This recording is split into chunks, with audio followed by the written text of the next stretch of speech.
Voilà, frères et sœurs, on va ouvrir la Bible ensemble et on va lire un texte dans la première épître de Paul aux Thessaloniciens, au chapitre 5, et nous allons lire les versets 16 à 18. 1 Thessaloniciens, chapitre 5, versets 16 à 18.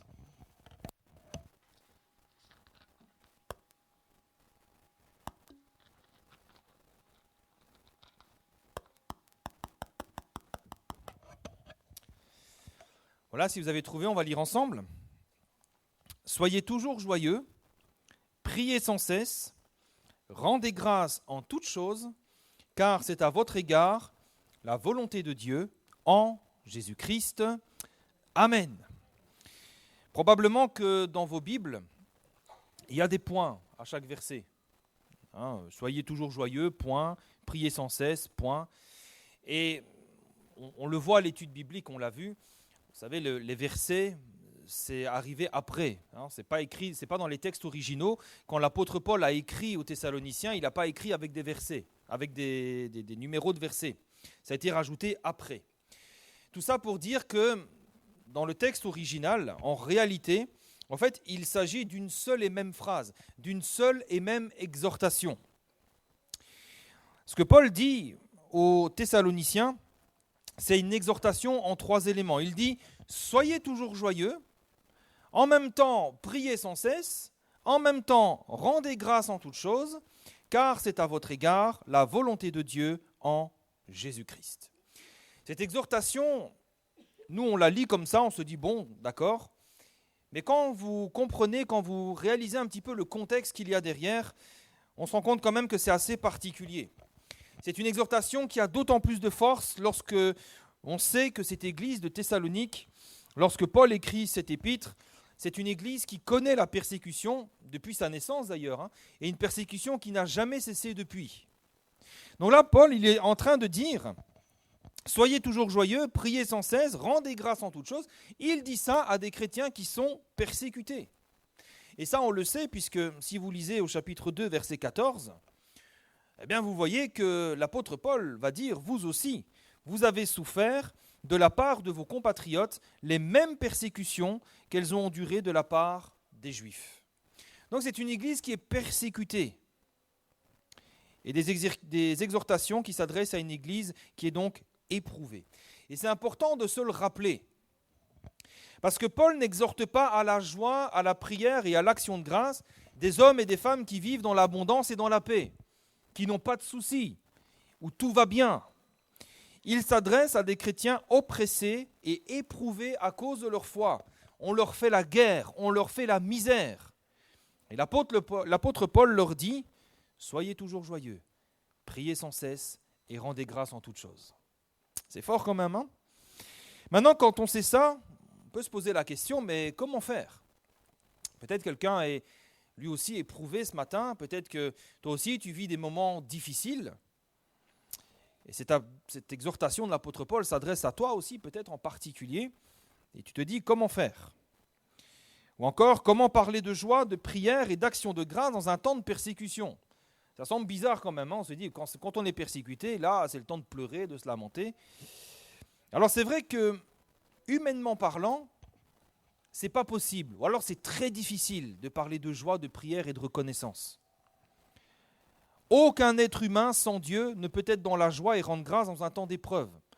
À moins qu'il y ait un petit dérèglement dans le coco, on peut difficilement se réjouir dans un temps d'épreuve. Qui se réjouit en se disant « Ah, super, je suis éprouvé, super, mes collègues n'arrêtent pas de me harceler, ouh, gloire à Dieu !» Qui peut dire ça ? Au contraire, quand ça nous arrive, on crie, on se plaint, on pleure, on se lamente, mais en aucun cas on ne se réjouit, on rend grâce, quand même. Mais bon, ici, l'apôtre Paul, il ne s'adresse pas à des hommes qui ne connaissent pas le Seigneur. Il ne s'adresse pas à des gens qu'il a vus dans la rue comme ça en disant « Hé, toi, réjouis-toi toujours !» Non. Il s'adresse à des chrétiens, à des disciples de Jésus-Christ, des enfants de Dieu, des hommes et des femmes qui ont reçu la parole de la vérité. Des hommes, je vais aller un peu plus loin, des hommes et des femmes en qui Jésus-Christ vit. Et c'est justement à cause de cela, à cause de leur foi, de leur espérance, à cause du fait que Jésus vit en eux, qu'ils peuvent être toujours joyeux, qu'ils peuvent prier sans cesse et rendre grâce en toutes choses, même au sein des épreuves et des persécutions. Et c'est justement ce que nous allons voir et développer ce matin. Avant d'entrer dans les détails, la joie, la prière et l'action de grâce, la première chose à noter, c'est ce que Paul va dire à la fin de son exhortation. C'est le verset 18. Qu'est-ce qu'il va dire? Donc il va dire « Soyez toujours joyeux, priez sans cesse, rendez grâce en toutes choses ». Et il va ajouter ce petit détail, entre guillemets, à la fin. Et il va dire « Faites tout ça, car c'est à votre égard la volonté de Dieu en Jésus-Christ. » La volonté de Dieu en Jésus-Christ. Parfois, il y a des choses qui passent un peu inaperçues comme ça, mais pourtant, c'est très important. Quand l'apôtre Paul dit cela, il affirme que la volonté de Dieu pour nous, quand nous vivons des temps de persécution, des temps d'épreuve, des temps difficiles, ce n'est pas que nous soyons accablés et affligés. Ce n'est pas ça qu'il veut. Si le Seigneur ouvre une porte pour qu'il y ait l'épreuve dans notre vie, ce n'est pas pour que nous soyons tristes et affligés. Ce n'est pas ça sa volonté. Ce que Dieu veut, c'est quoi? C'est qu'au contraire, nous soyons continuellement dans la joie, que nous puissions continuer à prier sans cesse, et que nous continuions à rendre grâce en toutes choses. C'est ça ce que Dieu veut. Et comme nous savons que quand Dieu nous demande de faire quelque chose, il nous donne les moyens d'y parvenir, nous comprenons que si c'est la volonté de Dieu, c'est que nous pouvons y arriver. Et l'apôtre Paul va ajouter un autre détail fondamental. Il va dire que c'est la volonté de Dieu en Jésus-Christ. Et ce détail est fondamental, il est très important, c'est même, c'est même le fondement de son développement, de ce qu'il dit ici, parce qu'il faut savoir que le moyen par lequel Dieu veut accomplir ces choses en nous, c'est par la personne de son Fils Jésus. Autrement dit, si tu te dis, mais où est-ce que je vais trouver la joie? Comment est-ce que je vais faire pour prier? J'ai plus envie de prier. Comment je vais faire pour rendre grâce? La réponse, elle est toute simple, c'est un seul mot, c'est Jésus. C'est ce que la Bible nous dit. En Jésus-Christ. Ce n'est pas autrement, ce n'est pas ailleurs que dans la personne de Jésus que nous pourrons être dans la joie, prier et rendre grâce continuellement. Alors vous savez, nous parfois on se dit, mais d'accord, mais rien ne va dans ma vie. Je subis épreuve après épreuve et je n'ai plus que mes yeux pour pleurer. Alors sans vouloir minimiser la souffrance de qui que ce soit, tant que nous garderons nos yeux fixés sur ce qui ne va pas, c'est vrai que nous ne pourrons jamais nous réjouir et encore moins rendre grâce. Quand vous restez les yeux fixés sur ce qui ne va pas, sur les difficultés, quand vous ne regardez que « Ah, ça ne va pas, il y a eu des épreuves, il y a eu ceci, il y a eu cela, et puis il y a encore ça, et puis demain il va encore y avoir ça, et puis tu as vu là-bas, il dit ça sur moi, etc. » Tant qu'on est là-dedans, c'est normal qu'on ne peut pas se réjouir. Et c'est vrai que, bon, parfois il faut reconnaître aussi que les circonstances de nos vies sont tout sauf un sujet de joie. Mais c'est pour cette raison précise que l'apôtre Paul va dire que si Dieu veut que nous nous réjouissions malgré tout cela, si Dieu veut que nous prions et que nous rendions continuellement grâce, ça ne pourra jamais se faire en dehors de la personne de Jésus. Ça veut dire tout simplement qu'à un moment donné, il va falloir arrêter de regarder nos situations et commencer à regarder au Seigneur. Pour le dire encore en d'autres mots, ce n'est que si nous sommes attachés au Seigneur, que nous marchons dans la foi, que nous pourrons connaître la joie, même au milieu des pires persécutions. Alors maintenant, parce qu'il faut nuancer aussi, certains sont attachés au Seigneur, certains marchent par la foi, ils croient de tout leur cœur au Seigneur, ils sont obéissants à Dieu, mais à cause des épreuves, il n'y a pas la joie. C'est difficile, il y a des problèmes avec les enfants, il y a des problèmes au travail, il y a des problèmes de santé, et on n'arrive pas à se réjouir. On est découragé de prier. Quand ça fait 10, 15 ans que vous priez pour une situation, pour une guérison, pour qu'un enfant revienne au Seigneur, parfois on peut être découragé. Je dis, j'ai plus envie de prier. Et puis on ne trouve plus aucune raison de rendre grâce au Seigneur. Ça peut arriver. Eh bien justement, C'est pour ça, c'est la raison pour laquelle l'apôtre Paul adresse cette exhortation. Et je pense que c'est précisément à ceux qui traversent ce genre de moment que l'apôtre Paul adresse cette exhortation, comme s'il disait, frères et sœurs, vous traversez des moments difficiles, éprouvants, mais ne vous laissez pas abattre par ces choses. Ne laissez pas ces choses vous dominer. Les situations difficiles que vous traversez, ne les laissez pas vous voler votre joie, mais souvenez-vous de Jésus-Christ. Souvenez-vous que le Seigneur Jésus, il est là, il est avec vous. C'est d'ailleurs l'exhortation que l'apôtre Paul avait adressée à Timothée. Ça peut sembler étrange comme exhortation, mais dans 2 Timothée, chapitre 2, verset 8, il va dire « Souviens-toi de Jésus-Christ ». C'est fort. Timothée, c'est sa 2e épître qu'il écrit à Timothée. Timothée, c'est plus un petit genou, c'est quand même un homme qui a de l'expérience. C'est un homme qui maintenant il a la charge d'église. Il me semble qu'il était à charge de l'église d'Éphèse. C'est un homme de Dieu, un homme qui a travaillé avec l'apôtre Paul. Et pourtant, il lui dit « Souviens-toi de Jésus-Christ, issu de la postérité de David, ressuscité des morts selon mon évangile. » Alors à ceux qui traversent de telles difficultés, ça ne veut pas dire que vous manquez de foi, nécessairement. Ça ne veut certainement pas dire non plus que Dieu vous a abandonné. Ça veut dire simplement que Dieu ne veut pas que vous restiez dans cet état. Et que peut-être qu'il faudrait vous souvenir de Jésus-Christ, vous souvenir de sa puissance, vous souvenir de sa gloire, vous souvenir que c'est lui qui aura toujours le dernier mot, qu'il est le Dieu des miracles, qu'il appelle à l'existence les choses qui n'existent pas. Se souvenir de Jésus-Christ.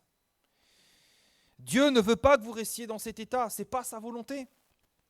Le Seigneur veut vous consoler, il veut vous rafraîchir, il veut restaurer votre âme pour que vous puissiez traverser ces moments et retrouver la joie du ciel dans votre cœur. Oui, c'est possible. On va le voir juste après. C'est possible. Alors, c'est normal, quand nous sommes dans le feu de l'épreuve, on peut avoir tendance à l'oublier. Et d'ailleurs, c'est dans le livre de Job où il est dit « Mais garde-toi de faire le mal, car l'épreuve t'y dispose, la souffrance t'y dispose. » Et c'est vrai que parfois, on souffre tellement qu'on peut oublier le Seigneur, on peut oublier ces choses, on peut être un peu aigri au fond de nous. Mais souvenons-nous toujours de Jésus-Christ. C'est pourquoi, si nous avons perdu notre joie, si tu as perdu ta joie, si tu as perdu ton envie de prier, si tu n'as plus envie de rendre grâce au Seigneur, si peut-être même au contraire tu es un peu en colère envers Dieu, souviens-toi de Jésus-Christ et ne te laisse pas abattre par ces choses. C'est l'exhortation de l'apôtre Paul pour nous ce matin. Et on va voir comment. Le premier point que l'apôtre Paul va aborder, c'est cette exhortation. Soyez toujours joyeux. Soyez toujours joyeux. Alors ça peut nous sembler un peu étrange quand même, aujourd'hui, de se dire, mais pourtant, comment être joyeux quand les temps que nous traversons sont difficiles ? Il faut savoir une chose, c'est que le concept de la joie dans la Bible, il est un peu différent de le concept de la joie que nous avons aujourd'hui, au XXIe siècle. Aujourd'hui, nous avons une conception de la joie qui est différente de la joie biblique. Déjà, l'apôtre Paul, il va utiliser un impératif, un ordre. Il va dire « Soyez toujours joyeux ». Il ne va pas dire « J'espère que vous pourrez connaître la joie. J'espère que vous aurez des moments qui pourront vous procurer de la joie. » Il ne dit pas ça. Il dit « Soyez toujours joyeux », comme si ça dépendait de nous avant tout. Et ça, c'est différent de la joie de la conception de la joie que nous avons aujourd'hui. Parce que si vous allez dans la rue, vous voyez un malheureux, vous voyez quelqu'un qui est malheureux, qui n'est pas bien, et que vous lui dites « Mais arrête d'être malheureux, sois dans la joie, je te l'ordonne ». Il y a des chances que sa réponse ne soit pas très agréable, pas très polie non plus. Pourquoi ? Eh bien parce qu'aujourd'hui, nous avons tendance à voir la joie comme quelque chose de passif, comme quelque chose qui nous arrive sans que ça dépende de nous. On pense que la joie, ça dépend des bonnes nouvelles, ça dépend d'une bonne situation, ça dépend de choses extérieures, mais ça ne dépend pas de nous. Bon, c'est pas tout à fait faux aussi, pas dire le contraire, quand vous avez une promotion, quand il y a des bonnes nouvelles, oui, ça nous procure de la joie. Mais ce n'est pas comme ça non plus que la Bible nous enseigne la joie dans le Nouveau Testament. Dans la Bible, Même s'il y a des événements joyeux, la joie reste quelque chose qui dépend de nous. C'est un impératif, c'est-à-dire un ordre, un choix, une décision qui nous appartient. C'est un peu comme si les chrétiens avaient l'obligation d'être dans la joie. Soyez toujours joyeux. Alors, vous savez que ça peut paraître surprenant, mais c'est pourtant la vérité. Quand l'apôtre Paul dit « soyez toujours joyeux », il ne nous laisse pas le choix. Il ne dit pas « si vous voulez », il ne dit pas « si les circonstances sont bonnes ». C'est un ordre. Alors vous allez me dire, mais comment on fait ? Comment on fait quand il y a des moments dans notre vie où il y a de la tristesse et de l'affliction ? Comment faire quand on traverse le deuil ? Comment faire quand il y a des mauvaises nouvelles ? Comment faire quand on est malade ? Comment on fait ? Moi je vous dis, ce n'est pas incompatible. Ce n'est pas incompatible. Regardez Jésus. Est-ce que Jésus n'a pas pleuré ? Il y a un verset dans la Bible, le verset le plus court de la Bible, il est écrit « Jésus pleura ». Jésus a pleuré, il a connu aussi la tristesse. Et puis lorsque nous traversons des moments difficiles, le deuil, la maladie ou autre, c'est tout à fait normal d'éprouver de la tristesse, voire même une certaine forme de détresse. C'est normal. Néanmoins, Jésus a dit quelque chose de très important et de très profond à ce sujet. Matthieu 5,4, il va dire « Heureux les affligés, car ils seront consolés ». Ce texte est bizarre. En tout cas pour nous aujourd'hui. Dans une même phrase, dans un même état, dans une même personne, Jésus fait coexister deux émotions qui semblent totalement contradictoires. Heureux les affligés. C'est bizarre quand même, hein ? Heureux ceux qui sont attristés. Parce que oui, le mot affligé ici, en grec, ça a le même sens que l'affliction ou la tristesse d'un deuil. C'est un mot qu'on utilise quand les personnes sont endeuillées. Donc c'est vraiment une tristesse très profonde. Et Jésus les déclare heureux. Il y a ces deux sentiments qui coexistent ensemble. Et donc Jésus nous dit que dans une même personne, il peut y avoir ces deux sentiments. À la fois la joie du Seigneur et à la fois la tristesse due aux circonstances. Et c'est justement pour cette raison que l'apôtre Paul nous adresse cette exhortation et il nous dit « Soyez toujours joyeux ». Ce qu'il nous dit, c'est « Ne vous laissez pas dominer par la tristesse et l'affliction due aux circonstances, mais choisissez de rester dans la joie du Seigneur. » Et oui, c'est un choix. Alors vous allez me dire « Mais comment c'est possible ?» Eh bien parce que dans tous les événements difficiles que nous aurons à traverser, eh bien nous devons réaliser qu'il y aura toujours quelque chose de plus grand et plus fort que nos sentiments, que les situations que nous traversons. Et cette chose qui est plus forte, c'est une personne, c'est la personne de Jésus. C'est pour ça qu'il disait « Souviens-toi de Jésus-Christ ». Eh oui, il y a quelque chose qui est plus grand que nos afflictions. Il y a quelque chose qui est plus grand que nos ennemis. Il y a quelque chose qui est plus grand que ceux qui nous veulent du mal. Et c'est le Seigneur Jésus. Réjouissez-vous toujours dans le Seigneur, dira l'apôtre Paul aux Philippiens. Réjouissez-vous toujours dans le Seigneur. Il n'est pas dit réjouissez-vous toujours dans les circonstances, dans le Seigneur. Autrement dit, la clé de notre joie, c'est la personne du Seigneur Jésus. Et c'est justement parce que nous sommes en Christ et parce que Christ est en nous en permanence que sa joie demeure également en nous en permanence. Et nous ne devons pas nous laisser tromper par les mensonges et les ruses du diable qui voudraient nous faire croire « Non, le Dieu t'a abandonné, il n'y a pas de joie dans ta vie, tout est fichu. » Non, c'est faux.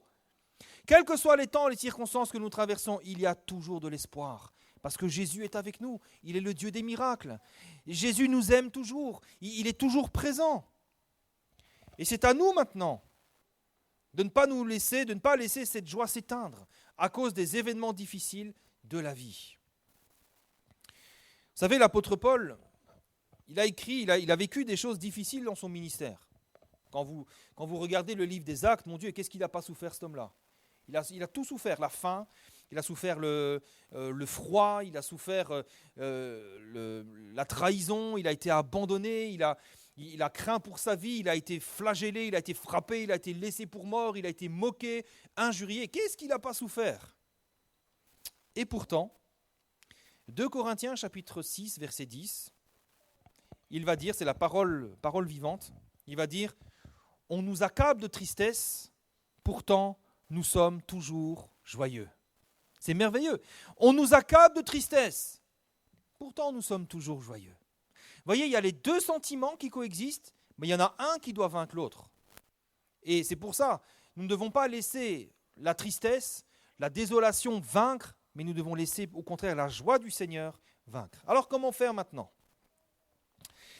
Eh bien, la première chose à faire, c'est de concentrer notre attention et notre cœur sur ce qui est la source de notre joie, c'est-à-dire la personne du Seigneur. Et c'est important. Ce sont des éléments qui aujourd'hui sont d'ailleurs repris un petit peu dans la psychologie. Dans Philippiens 4.8 par exemple, l'apôtre Paul va dire ceci, c'est très important, très intéressant. Il va dire, au reste frères, que tout ce qui est vrai, tout ce qui est honorable, tout ce qui est juste, tout ce qui est pur, tout ce qui est aimable, tout ce qui mérite l'approbation, ce qui est vertueux et digne de louange, soit l'objet de vos pensées. Autrement dit, quand nous traversons des moments un peu difficiles, l'apôtre Paul nous appelle à nous focaliser sur le Seigneur et à diriger nos pensées sur les choses de Dieu. Alors tu vas dire, oui, mais on me harcèle au travail, c'est vrai. Et c'est juste. Ok. Mais est-ce qu'il n'y a pas autre chose qui est vrai ? Est-ce qu'il n'y a pas autre chose qui est juste ? Ok, on te harcèle au travail. Mais est-ce qu'il n'est pas vrai que l'Éternel est capable de confondre tes ennemis ? Est-ce qu'il n'est pas juste de dire que l'Éternel est capable de te délivrer, capable de faire paraître ta justice comme le soleil ? C'est la Bible qui le dit. Est-ce qu'il n'est pas juste aussi de pardonner tes ennemis ? Et quand on se focalise sur la personne du Seigneur Jésus, eh bien, vous allez voir, la joie va revenir. Parce que notre Dieu, c'est le Dieu de la joie. Quand vous êtes dans sa présence, vous êtes joyeux. Vous avez déjà remarqué, quand vous êtes en présence d'une personne joyeuse, la joie, elle vous contamine. Eh bien, quand vous êtes dans la présence du Seigneur, quand vous approchez de lui, quand vous focalisez vos pensées, votre cœur sur la personne du Jésus, la joie va revenir. Et puis, il faut être honnête aussi. Vous savez, ce qui nous rend malheureux, souvent, c'est quoi ? Oui, c'est les circonstances. Mais c'est aussi quand on ressasse, quand on a des mauvaises pensées, quand on repense sans cesse à tout ce qui est difficile, triste et malheureux dans notre vie. Vous rentrez chez vous, oh là là, on m'a encore fait ceci, on m'a encore fait cela. Vous êtes dans votre lit, vous repensez, et puis il y a de l'amertume, et puis vous voulez vous venger, et puis vous allez dire, ouais, demain il me dit ça, je vais lui répondre ça, nanani, nana, vous êtes dans la voiture, vous êtes colère. Faut reconnaître, c'est ça qui nous rend malheureux au final. Je ne dis pas ça pour accuser qui que ce soit, c'est humain ce que je vous dis là.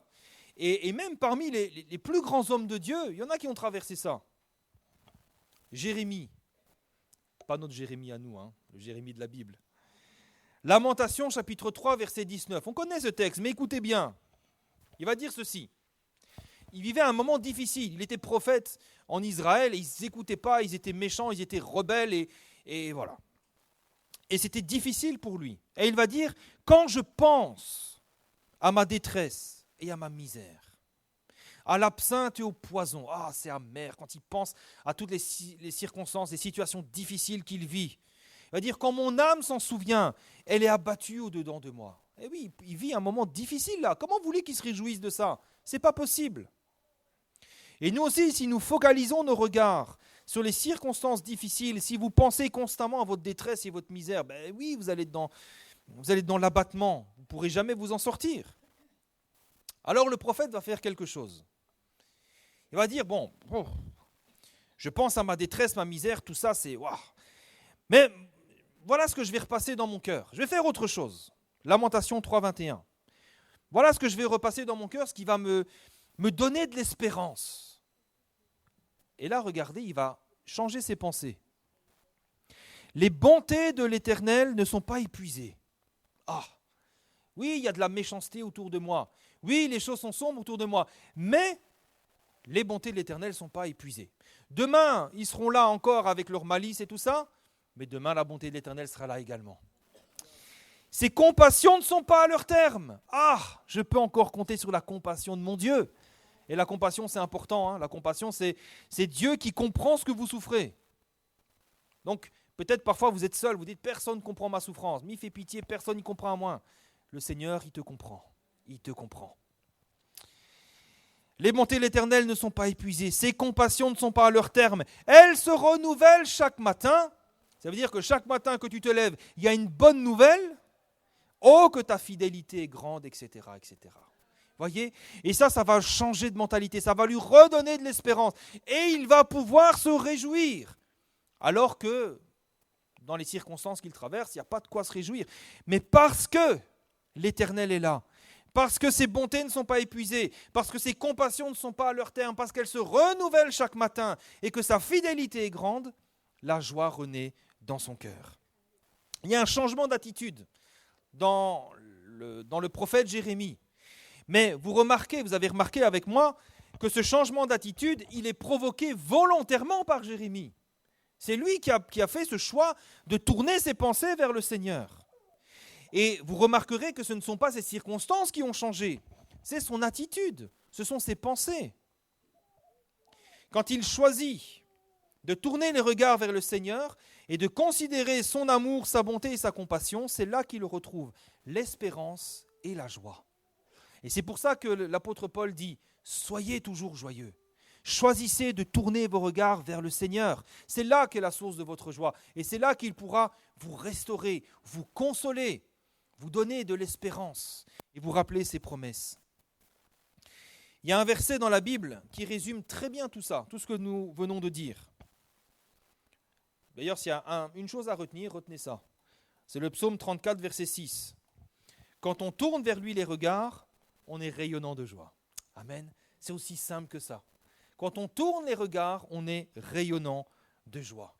Parfois, il suffit de se souvenir des grandes bénédictions que Dieu nous a déjà accordées. Souviens-toi des délivrances passées. Souviens-toi et réjouis-toi. Parce que nous savons que ce qu'il a fait, il peut le faire encore. D'autres fois, il suffit de nous souvenir que notre nom est inscrit dans le livre de vie. Et qu'un jour, nous passerons l'éternité avec le Seigneur. Il n'y aura plus ni deuil, ni tristesse, ni quoi que ce soit de semblable. Et puis d'autres fois encore, il suffit de se rappeler les promesses de Dieu sur notre situation. Et nous rappeler que celui qui a fait la promesse est fidèle et qu'il l'accomplira. Dans tous les cas, notre joie se trouvera toujours dans le Seigneur. Ne cherche pas dans l'absinthe et le poison. Ne cherche pas dans les choses les circonstances de ta vie. Cherche dans le Seigneur. Et c'est pour ça d'ailleurs, je pense, qu'il y a cette deuxième exhortation de l'apôtre Paul qui vient tout de suite après, prier sans cesse. Je pense qu'on ne peut pas être dans la joie sans prière. Pourquoi ? Parce que la prière est le seul moyen que nous ayons à notre disposition pour pouvoir entrer en contact avec la personne de Dieu. La prière a toujours été le moyen par lequel Dieu choisit de communiquer personnellement avec les hommes. Alors, j'ai une petite parenthèse. Certains pourraient se dire, oui, mais Dieu parle aussi à travers la Bible, à travers sa parole. C'est vrai, mais à une condition. Je connais des hommes, en tout cas un homme en particulier, qui avait lu toute la Bible, mais sans jamais entendre Dieu le parler. Pourquoi ? Parce que si nous voulons entendre Dieu nous parler, nous devons lire la Bible, oui, mais dans une attitude de prière. Si nous lisons la Bible comme ça, si nous la lisons pour l'analyser, comme un ouvrage scientifique ou autre, il y a très peu de chances pour que nous puissions entendre le Seigneur nous parler. Par contre, si nous consacrons ce temps de lecture à chercher la face de Dieu, si nous ouvrons la Bible avec un cœur désireux d'entendre Dieu, de connaître Dieu, de voir Dieu, de comprendre des choses de Dieu, dans cette attitude de prière, le Seigneur nous le rendra. Amen, il nous le rendra. Et je ferme la parenthèse. Pour entrer en contact avec Dieu, en communion avec le Seigneur, dans sa présence, il n'y a qu'un seul moyen, c'est la prière. Et pour être renouvelé dans la joie du Seigneur, un seul moyen, la prière. Quand je suis triste et abattu à cause des circonstances difficiles de ma vie, les circonstances difficiles que je traverse, la première chose à faire pour retrouver la joie, c'est quoi ? C'est pas d'appeler papa, maman, c'est pas de vociférer envers un ami sur le collègue, c'est de venir au Seigneur dans la prière. C'est la première chose. Ce qui est extraordinaire avec la prière, frères et sœurs, c'est que c'est un moyen de communication avec Dieu qui est si simple et si accessible qu'on n'a aucune raison de s'en priver. C'est tellement simple, tellement accessible. Je pense que c'est d'ailleurs la chose la plus simple qui soit. Tout le monde peut prier, tout le monde, même les enfants. Ouais, les enfants peuvent prier, les enfants, vous m'entendez, hein. Vous aussi, vous pouvez prier le Seigneur Jésus. Et le Seigneur vous entendra. Ce qui est extraordinaire avec la prière, c'est que son efficacité ne dépend pas non plus de notre statut. Vous savez, la prière d'un enfant n'est pas moins efficace que la prière d'un adulte. Quand on demande aux enfants de prier, là, c'est pas juste pour le faire plaisir ou quoi, hein. La prière d'un enfant, elle a du poids devant Dieu autant que la prière d'un adulte. Et là, peut-être je vais vous choquer. Peut-être. Parce que vous savez que la prière du pasteur n'est pas forcément plus efficace que la prière d'un diacre. Oh, ben c'est vrai, hein. Ma prière n'est pas plus efficace que celle d'un autre. Pourquoi? Ben parce que nous, on regarde à l'apparence, on se dit « Oh, c'est le pasteur qui a prié là. Ben nous, on regarde à l'apparence, mais ce n'est pas ça que Dieu regarde. Dieu ne dit pas « Ah, attends, c'est le pasteur qui a prié pour toi. » Dieu ne regarde pas à ça. Nous, on regarde à l'apparence, l'Éternel, il regarde au cœur. Et même un petit enfant qui prie pour son papa, sa maman, pour son copain à l'école ou quoi que ce soit, ça a du poids devant Dieu. Ça a du poids. Je vais vous raconter, je pense que je vous l'ai déjà raconté. Une petite anecdote pour vous montrer que la prière des enfants est importante. Vous savez, quand j'étais petit, peut-être vous allez rire, hein, mais bon. Quand j'étais petit, j'étais tout petit, j'avais 6-7 ans, quelque chose comme ça. Moi, j'aimais bien les montres, voilà. J'aimais bien les montres et tout ça à l'époque. Encore aujourd'hui, mais bon, bref. Et puis, j'allais à l'école du dimanche, au club et tout, et puis j'entendais les tatis qui me disaient, oui, il faut prier. Il y avait une petite chanson, lis ta Bible et prie tous les jours, et puis Dieu te répondra, etc. Et puis moi, je disais, bon, j'étais là dans mon lit le soir, voilà, mes parents m'avaient dit bonne nuit, tout ça, voilà, j'étais là, puis je dis, ben, je vais prier. Je dis, Seigneur, si tu existes vraiment là, ben, fais apparaître une montre là à côté de moi, là. Et je priais comme ça, puis j'ouvrais les yeux, mais je voyais rien, je fais, bah voilà, c'est que tu n'existes pas.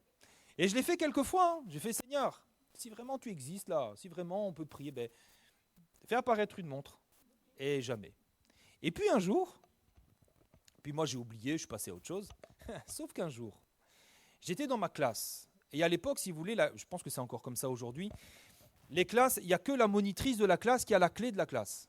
Hein, il y avait qu'elle, donc il n'y avait personne qui venait là-bas. Ensuite, on avait des tout petits bancs. Je ne sais pas si c'est comme ça aujourd'hui. On avait des toutes petites tables, tu sais, pour enfants. Et dans les tables, il y avait des petits casiers. Voilà, il y a des petits casiers. C'est tout petit, on mettait nos classeurs dedans et tout ça. Et puis un jour, je suis là comme ça, j'étais un petit peu turbulent. Hein, donc je vois, et puis hop, je vois quoi? Je vois qu'il y a une montre là-dedans. Et puis je vois ça, je fais non, c'est pas possible. Et puis je crie dans toute la classe, je fais c'est à qui la montre, c'est à qui, c'est à qui? Et personne me dit c'est à moi, c'est à moi. Personne dit oh non. Je dis à la maîtresse, elle dit bah non, je sais pas, voilà. Et puis là, je me suis souvenu de la prière que j'avais faite. Et je me suis dit ah, Seigneur, tu t'es souvenu de moi. Et ça m'a touché. Et même encore aujourd'hui, quand j'y repense, je suis un peu ému parce que le Seigneur aurait pu dire ah, allez, ça va, tu me prends pour qui? Tu crois vraiment que... Mais non, il a considéré ma prière avec... Bon, c'était pas une Rolex, hein.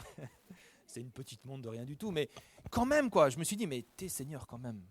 Quel Dieu extraordinaire quand même. Vous voyez, et c'est pour ça, même la prière d'un enfant a de l'importance. Dieu entend toutes les prières. Et nous, c'est vrai, on regarde à l'apparence, mais Dieu regarde au cœur. Si notre cœur est sincère, eh bien le Seigneur répondra, toujours. Et vous savez, le Seigneur n'est pas non plus très exigeant envers la prière. Tout ce qu'il demande, finalement, c'est quoi? C'est que nous soyons sincères et vrais. Mais moi, quand j'étais gamin, j'étais sincère dans ma prière. Je disais, ben, Seigneur, vraiment, si tu existes, ben, montre-le-moi. Et le Seigneur répond. Et je crois que ça, tout le monde peut le faire, être sincère avec Dieu. Et je vais même aller plus loin. Vous savez, même parfois, si nous n'avons pas de mots, parce que parfois, on ne trouve pas les mots, parfois, on ne sait pas comment prier, eh bien, le Seigneur est quand même capable de nous comprendre. C'est ça qui est extraordinaire. Vous savez, il y a une femme qui, dans la Bible, traversait un moment très difficile. Elle traverse vraiment un moment horrible. Elle ne peut pas avoir d'enfant. Et à l'époque, la polygamie était tolérée par le Seigneur. Hein, c'est le principe de révélation progressive, hein, pour ceux qui suivent l'étude biblique.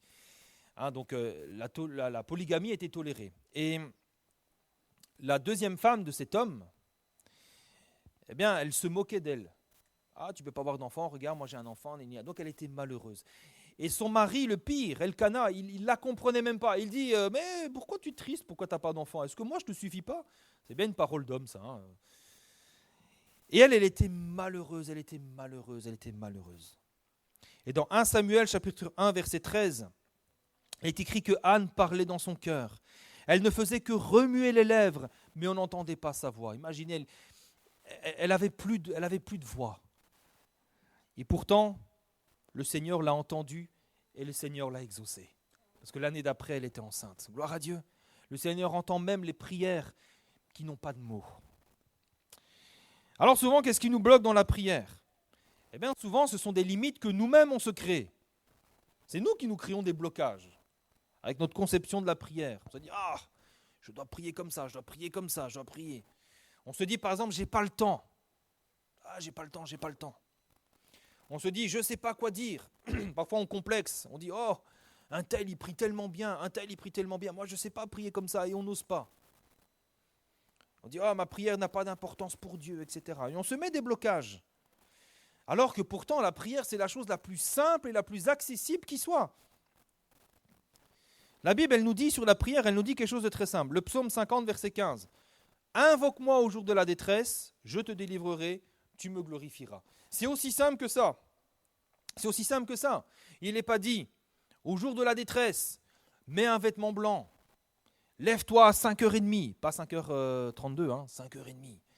Va dans ta chambre, et là tu pries, commence en disant ceci, et puis non, invoque-moi. Un cri du cœur est suffisant.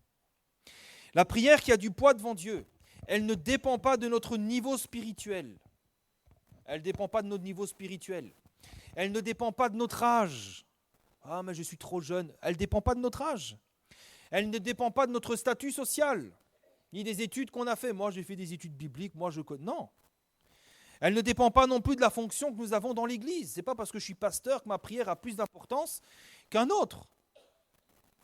La prière qui a du poids devant Dieu, elle ne dépend que de notre cœur. Si nous prions le Seigneur de tout notre cœur et avec sincérité, ça suffit. Ça qualifie notre prière. Le Seigneur va la récolter, cette prière, il va l'entendre et il va nous exaucer. Après, prier sans cesse, ça ne veut pas dire non plus être à genoux 24 heures sur 24. Parfois, on pense que prier sans cesse, il faut sans cesse être comme ça, Seigneur, Seigneur. Non. Un célèbre revivaliste, Smith Wigglesworth, disait « Je ne prie jamais plus de 30 minutes, mais je ne reste jamais 30 minutes sans prier. » Donc il faisait des prières courtes, mais tout le long de la journée, il priait. Prier sans cesse, c'est donc une attitude dans laquelle nous cherchons à rester en communion avec Dieu. En tout temps, tu es dans la voiture, tu pries, tu es dans les embouteillages, tu pries. Quand on travaille, c'est vrai, on est concentré, mais à un moment donné, tu vas te lever pour prendre un café ou quoi, tu pries. C'est rester constamment en communion avec Dieu. Quand, par exemple, tu es là dans ton travail, tu as un problème, il y a quelque chose, tu n'y arrives pas, tu pries, fais Seigneur, aide-moi, montre-moi. Ensuite, prier sans cesse, ça ne veut pas dire non plus qu'on doit toujours prier à haute voix. On pense parfois que la prière, c'est toujours prier à haute voix, mais Dieu entend aussi bien les prières à haute voix que les prières faites dans le secret de notre cœur. Bon, après, c'est important de prier à haute voix dans l'assemblée, c'est important aussi. Mais Dieu entend aussi les prières secrètes du cœur. Ce qui veut dire qu'on peut prier donc en toute occasion. Dans la voiture, à condition d'avoir les yeux ouverts, d'accord ? On peut prier dans nos tâches quotidiennes. Tu fais le ménage, tu fais la vaisselle, tu fais pendre ton linge. Tu peux prier. On peut prier à l'église, on peut prier partout et tout le temps. Personne ne peut nous empêcher de prier. Qui va nous dire « ne prie pas » ? Vous priez dans votre cœur, qu'est-ce qui va vous empêcher de prier ? Le plus important, c'est de garder ce contact avec Dieu tout le long de la journée. Et le Seigneur pourra alors remplir notre cœur de sa joie. Et enfin, dernier point, la conséquence de tout ça, c'est la reconnaissance. Soyez reconnaissants en toutes choses. Et oui, quand la joie de l'Éternel se renouvelle dans notre cœur, quand on sait que nous pouvons nous approcher du Seigneur en tout temps, à n'importe quel moment de la journée, et qu'il nous prête une oreille attentive, on est reconnaissant. Mais nous devons aussi apprendre à être reconnaissants envers Dieu en toutes choses. Être reconnaissant envers Dieu, ça commence par prendre conscience de toutes ses grâces et de toutes ses bénédictions dans notre vie. Parfois, oui, les moments difficiles tendent à effacer tout ça. On ne pense plus qu'à ça. Mais souviens-toi des bienfaits de Dieu. Et je pense que ça commence par le salut de notre âme. C'est important de prendre le repas du Seigneur tous les dimanches pour qu'on se rappelle qu'un jour Jésus est mort à la croix, qu'il est ressuscité et qu'il nous donne la vie éternelle.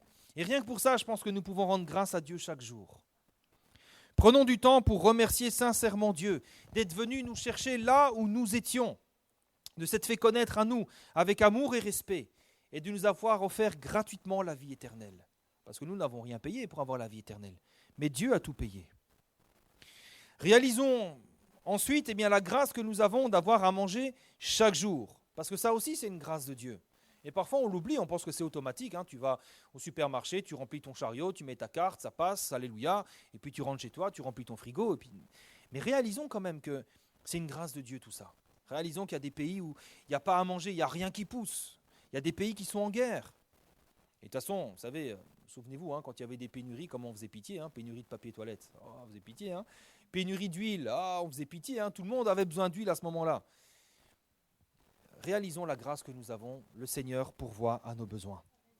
Souvenons-nous de toutes les fois où nous avons prié, nous avons demandé quelque chose à Dieu, et Dieu nous a répondu. Alléluia, souvenons-nous de ces choses, et bénissons le Seigneur. Réalisons qu'à chaque fois, c'est un privilège que Dieu nous accorde, parce que nous ne méritons pas que le roi des rois et le Seigneur des seigneurs exauce notre prière. En vertu de quoi ? En vertu de quoi ? Tu es qui de spécial pour que le roi des rois et le Seigneur des seigneurs t'écoutent et te répondent ? En vertu de quoi ? C'est en vertu de sa grâce, ne l'oublions pas. Et puis, lorsque nous traversons des moments difficiles, là encore, rendons grâce à Dieu parce qu'il est celui qui nous délivre du filet de l'oiseleur. C'est ce qu'on a vu la fois dernière. Il est celui qui nous délivre du filet de l'oiseleur. Il est notre refuge, il est notre forteresse, il est un secours qui ne manque jamais dans la détresse. Bénissons-le pour cela, rendons-lui grâce pour cela. Seigneur, merci parce que tu es mon refuge, tu es ma forteresse. Et même si nous sommes encore en train d'être éprouvés, rendons-lui grâce déjà pour la délivrance à venir, parce que Dieu ne change pas. Dieu ne change pas. N'oublions jamais que ce ne sont pas les temps et les circonstances qui définissent qui est Dieu, mais c'est sa parole. Ce n'est pas parce que tu vis un moment difficile que Dieu a changé. Dieu ne change pas. Alors quand Dieu nous dit qu'il nous délivre du filet de l'oiseleur, quand la Bible nous dit que Dieu est pour nous un refuge, un appui, un secours qui ne manque jamais dans les détresses, ces choses sont vraies. Et si elles sont vraies, elles vont arriver. Bénissons le Seigneur pour cela. Il n'y a rien ni personne qui pourra empêcher le Seigneur de nous délivrer. Alors bénissons le Seigneur pour ça. Bénissons-le. Et enfin, si nous sommes en train d'être éprouvés, là encore, nous pouvons rendre grâce à Dieu, non seulement pour sa promesse, puisqu'un Corinthiens 10,13 nous dit qu'aucune tentation, aucune épreuve ne vous est survenue qui n'ait été humaine. Donc là, on peut se dire, ouf, ça va. C'est pas surhumain ce que je suis en train de vivre. Et puis, il nous dit aussi que Dieu qui est fidèle ne permettra pas que vous soyez tentés au-delà de vos forces, mais avec la tentation, il préparera aussi le moyen de vous en sortir, afin que vous puissiez la supporter. L'épreuve, elle est à ta mesure. Et avec l'épreuve, il y a déjà la porte de sortie, elle est là déjà. Bénis le Seigneur. Et puis bénissons aussi le Seigneur de ce qu'il est en train aussi de nous façonner à travers l'épreuve. Ça, c'est un peu plus difficile, je vous le conçois. Mais pourtant, nous devons réaliser que l'épreuve, c'est une étape obligatoire dans la vie de chaque croyant. Parce que c'est un moyen que Dieu utilise pour nous transformer davantage à l'image de son Fils. Moi, j'aime bien comparer l'épreuve à quelque chose de douloureux par lequel les bébés passent. C'est quand ils font leurs dents. Ah, là, ça leur fait mal, Ils pleurent, les parents ne dorment pas, c'est pénible, etc., etc. Mais pourtant, vous êtes quand même d'accord avec moi que c'est quand même pratique d'avoir des dents. On a dû passer par un moment difficile, mais quand on a les dents, quand même, c'est gaillard. L'épreuve, c'est pareil. Parfois, on ne veut pas l'épreuve. Ouais, mais tu veux rester sans dents toute ta vie. Ben non.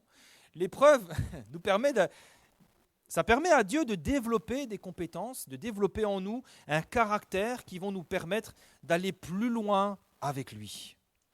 Jacques chapitre 1 verset 2 nous dit « Mes frères et mes sœurs, regardez comme un sujet de joie complète les diverses épreuves auxquelles vous pouvez être exposés, sachant que l'épreuve de votre foi produit la patience.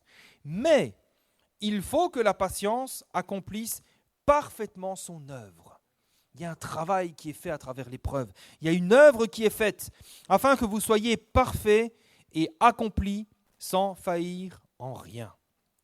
Dieu se sert de nos épreuves pour faire son œuvre en nous, une œuvre excellente. Et c'est pourquoi nous pouvons aussi lui rendre grâce pour les épreuves. Non pas de ce que nous sommes en train de souffrir. « Oh, merci pour les coups, Seigneur. Oh, merci. Mon dos saigne. On me frappe encore. Merci. » Non, ce n'est pas ça. Mais plutôt pour ce que le Seigneur est en train de façonner, de fabriquer en nous. Il est en train de nous porter, de nous façonner à la mesure de la stature parfaite de Christ. Et vous savez, ça, généralement, on l'apprend avec le temps. Souvent, c'est quand l'épreuve est finie qu'on constate le fruit que Dieu a produit en nous et on est reconnaissant.